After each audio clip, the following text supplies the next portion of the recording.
आप उसे बर्दाश्त नहीं कर पाओगे, नहीं कहीं तो किसी न किसी अपनी पत्नी से ही कह दोगे, कहोगे हमको इतनी भारी चीज मिल गई है, इतनी भारी खुशी हो रही है कि ये चीज मैं देख रहा हूँ। और जब आप कह दोगे तो स्वामी जी महाराज जी बताए हैं कि आपका देखना, आपका सुनना बंद हो जाएगा। इसलिए महात्माओं ने कहे हैं कि ये बहुत भारी अमूल्य चीज है, इसको छुपा कर रखो। महात्माओं ने कहे जैसे मेहंदी पान की लाली रहे दबोए, भक्ति ऐसी चीज है जान सके ना ओए। यानी पास का हवा भी समझ ना पाए कि आपके पास क्या है। ऐसा आप जब बनोगे, जिसके पास धन होता है वह कभी नहीं ढिढोरा पीटता है कि मेरे पास इतना धन है। अगर ढिढोरा पीटेगा तो चोर चोरी कर ले जाएंगे।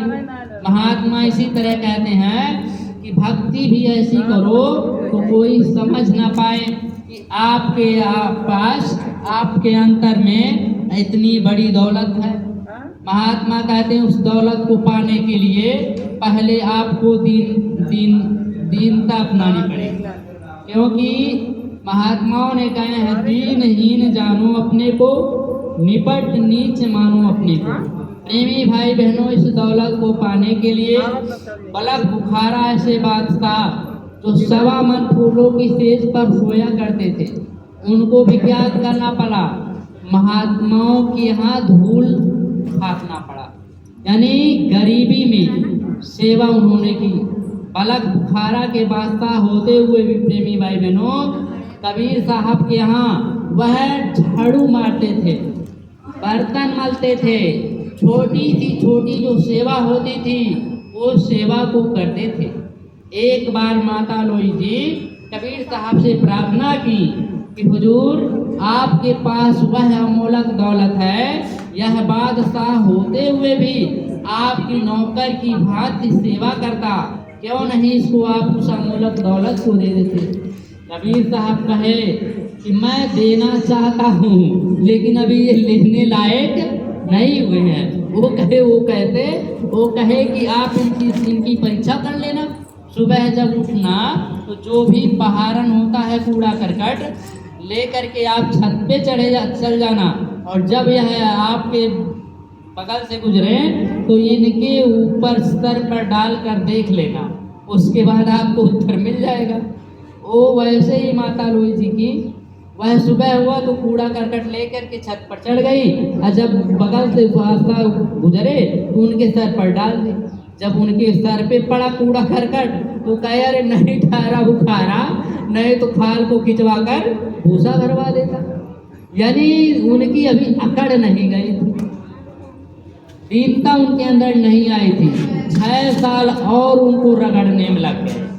कितने बीत गए? 12 साल। 12 साल के बाद वो क्या बन गए?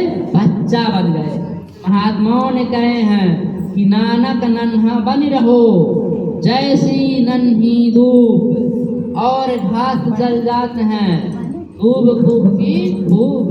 प्रेमी भाई बहनों, जब 12 वर्ष व्यतीत हो गए बुखारा को सेवा करते, तब उनके अंदर यानी दीनता आ गई, छोटे बन गए। कबीर साहब कहे कि अब ये घर यह है, उस दौलत के अधिकारी बन गए हैं। वो कहते महाराज, वो कहे इनके ऊपर आप कूड़ा करकट नहीं, इनके ऊपर जो मैला होता है वो डाल कर देख लो। वह मैला को खून के ऊपर डाले, बुखारा के ऊपर। बुखारा ने कहा कि इससे ज्यादा मैं तो मेरे अंदर भरा पड़ा है, मैं कपड़े को निकाल दूंगा, माता जी धो देंगी, मैं नहा लूंगा। उनके अंदर दीनता आ गई। वहीं कबीर साहब उनको नहलवा धुलाकर बिठाए और ऐसे पलक झपकते उनकी सूरत को सचखंड पहुंचा दिए।